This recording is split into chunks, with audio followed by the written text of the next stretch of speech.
great day today. I hope that the sun is shining down upon you and you're excelling at whatever you're doing in life. Thank you for stopping in this morning and taking just a few minutes to talk about some movies with me. Today, we're going to be talking about a movie from 1986 called Firewalker, directed by J. Lee Thompson. This stars Chuck Norris and Lou Gossett Jr. as two mercenaries, ex-soldiers who are on the trail of some Aztec, Egyptian, Mayan treasure. It's all these people have got treasure in this one spot. So this is a canon film, okay? So a canon films, basically, if you grew up in the 80s, there was a film production company called Canon, and they made some of the best, worst movies ever made, right? I mean, they made the Masters of the Universe movie. They made, I can't think of anything. Oh, Missing in Action. They made a bunch of those, like, you know, kind of over-the-top, sleazy action films from the 80s. And this one is no different, okay? Menhem, Golem, and Yoram Globus are legendary. In my opinion, they are legendary because they were willing to put money into things that other people would go, ooh, no thank you. But they dumped their money into it, and they would make the cheesiest of the cheese. I'm talking about five cheese pizza. I mean, it was just cheese-tastic. But we loved it because we were 80s kids, we were 90s kids, and seeing these, you know, over-the-top, ridiculous productions just inspired our little imaginations, got all of our little creative juices, you know, flowing in our brains. And for that, I have to thank both of those gentlemen, and I have to thank Canon Films because they really did deliver some of the best films of my youth. And now you go back today and you watch them and they're crap. They're just garbage because you, as an adult, you pick out all the things that you didn't care about as a kid, like continuity and things like that, and editing. But as a kid, those canon films were the meat and potatoes of youth, if you will. And so Firewalker is no different. Firewalker, we got Chuck Norris doing Chuck Norris things, you know, just walking through walls, terminating people. We got Lou Gossett Jr. being Lou Gossett Jr., just, you know, hollering and being the angry black man that he is. I mean, he was just, it's really good, you know, 80s film through and through, pure schlock. I mean, there are points in the film where I look at that and I go, how much did they spend on that?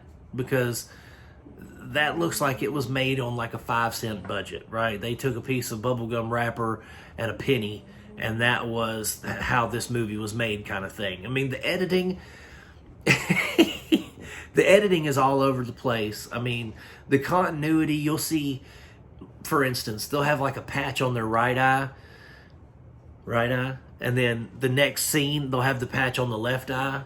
Or they're like driving through a ravine and like something will blow up, and then you'll go back and look and that car won't be blown up in the next scene when they're running past it.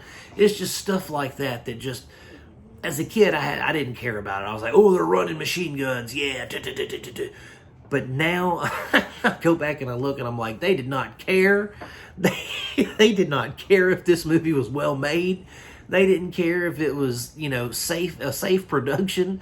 These people were just making the movie. They were just putting it out so they could make more money back. And I'm guessing they did okay. I mean, they eventually went under, right? But, I mean, Canon was just, God bless their hearts. They were some awesome filmmakers back in the day. I mean, but, so this is basically, there's no beautiful cinematography. There's no dynamic scenes, unless you want to call scenes that are just spliced together to make it look like it's flowing. Dynamic. I mean, it was just pure 80s gold. And Chuck Norris, he's funny. Like, he really is, because him and Lou Gossett Jr.,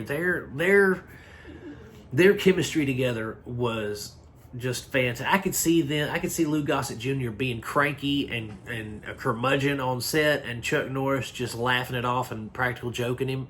And then that transfers over into the making of the film, because that's the kind of chemistry they had. It was like they were always butting heads, and it felt real. It felt like they really were kind of at odds with each other, but they couldn't fight on film for real, you know, so just in their dialogue, they would be snappy and stuff like that. So it was really, really a good, funny action film. There was, you know, car chases and explosions and pretty ladies and everything you would want in an 80s action film is over the top with Chuck Norris and Lou Gossett Jr., okay? So this is definitely something you should check out. You can watch it on Prime, Freevee, PlutoTV, on Tubi. I'm going to give Firewalker 3 stars out of 5 just because, you know, again, it's canon, it's 80s schlock. I can't help but like it. So I'm going to give it 3 out of 5 stars. That's it for Firewalker, guys. Thank you so much for watching my videos. If you like them, please like and subscribe. If you've seen Firewalker and you liked it or didn't like it, comment in the comment section. Let's start some conversations. But anyway, guys, I'm going to keep making these as long as you guys keep watching them. Peace out. God bless you, my friends, and I will see you soon.